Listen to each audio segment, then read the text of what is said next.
Hello, Assalamualaikum geng. Kembali lagi dengan aku Nomura. Okey geng, jadi pada video kali ini, macam korang boleh lihat sekarang ni video kali ni Nomura nak review team yang Nomura cakap yang favourite Nomura tu kan kat video yang sebelum ni, yang video yalah sebelum ni kan.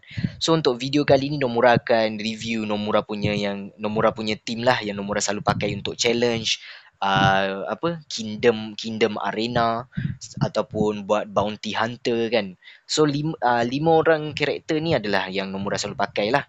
So kalau korang nak tahu team ni kuat ke tak kuat, kita akan terus review dulu untuk karakter-karakter ni. Untuk dia punya macam artifact kan, dia tak panggil artifact dekat game ni, dia panggil topping tau. Dia panggil topping. Macam korang letak macam apa? Letak topping dekat atas kek ke apa ke kan. Itulah maksud dia topping-topping tu. So macam korang boleh nampak kat sini, okay, yang dark cocoa cookie ni topping dia macam ni.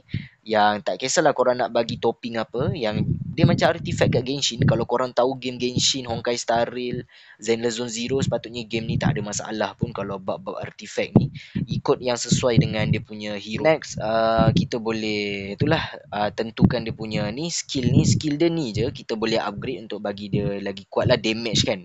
Sama macam talent dekat Genshin Impact, lebih kurang je sama je game dia. Okay, so kita akan review dulu team ni, tak ada masalah kan. Okay, apa ni? You can still a quick topping to your team. Do you wish to continue? Oh, espresso Oh, ada topping ke? Boleh lah, letak lah. Letak je apa-apa guys. Yang kalau damage tu bagi je lah crit, attack apa semua. Sebab Nomura pun baru main game ni, so tak adalah mahir professional ke apa, tak adalah. Sebab kita pun sikit-sikit belajar apa semua kan. So yeah, kita akan improve untuk setiap kali video baru yang akan datang. So dekat sini kita boleh pilih nak fokuskan ke attack siapa kalau kita tekan auto Sekejap. Macam contoh keluar gambar pasir ni kan, jam pasir ni. Bila kita tekan tu dia prioritizekan, nampak oh. Dia akan prioritizekan untuk keluarkan skill yang tea night cookie ni dululah. Sebab bila kita tekan macam tu kalau dekat auto lah, kalau manual punya kawal tak ada lah benda tu kan. Tapi kalau untuk dekat auto punya kita boleh tekan lah guys. Okay, kita review lagi sekali. Kita review last punya.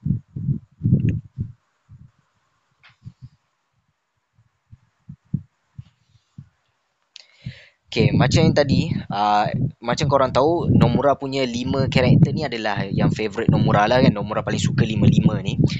Espresso cookie, black resin, dark cocoa, tea night cookie dengan yang white lily. Sebab kenapa Nomura suka 5 orang ni tak tahulah. Sebab macam bagi Nomura kena dengan jiwa Nomura lah. Sebab diorang macam ada dark sikit, ada yang macam ada dari macam kan yang tiga orang ni kan dia macam ada warna gelap-gelap sikit kan, macam nampaklah kegelapan, tapi diorang baik je, diorang tak jahat. Dan ada juga yang nampak macam betul-betul baik lah, macam contoh tea night cookie dengan white lily. So Nomura agak suka terutamanya yang black resin ni. Sebab Nomura suka yang black resin ni top 1 sebab dia nampak macam assassin tau. Dia jenis yang ambush. Dia type ambush untuk bahagian tengah. So dia jadi macam kita pergi backline. Yang jenis ambush ni sesuai kalau nak bunuh enemy yang ada kat belakang lah. So agak sesuai kalau nak bunuh yang jenis macam damage dealer dia yang duduk dekat belakang apa semua kan. Jenis ambush ni sangat-sangat penting juga. Ikut korang punya playstyle macam mana, nak ada semua ke, nak ada semua role ambush, support, lepas tu ada yang jenis yang stun, ada yang ada bomb, ada yang boleh healing. Ikut cara playstyle masing-masing, korang minat macam mana apa semua kan. So rasanya sampai di sini sajalah kot dulu untuk video review kita punya team. Sebab Nomura tak habis lagi untuk tentukan konten apa nak bagi dekat korang. Kita akan buat Kingdom Arena apa semua, world exploration, kita tak habis lagi. So rasanya video kali ni sampai di sini sajalah dulu. So kalau korang nak add friend Nomura dekat game ni, korang boleh add friend. EV only pun dah add friend Nomura dah terima friend request dia. So harapnya korang pun enjoy main game ni. Dan kita akan jumpa lagi pada video akan datang. Bye bye. Assalamualaikum.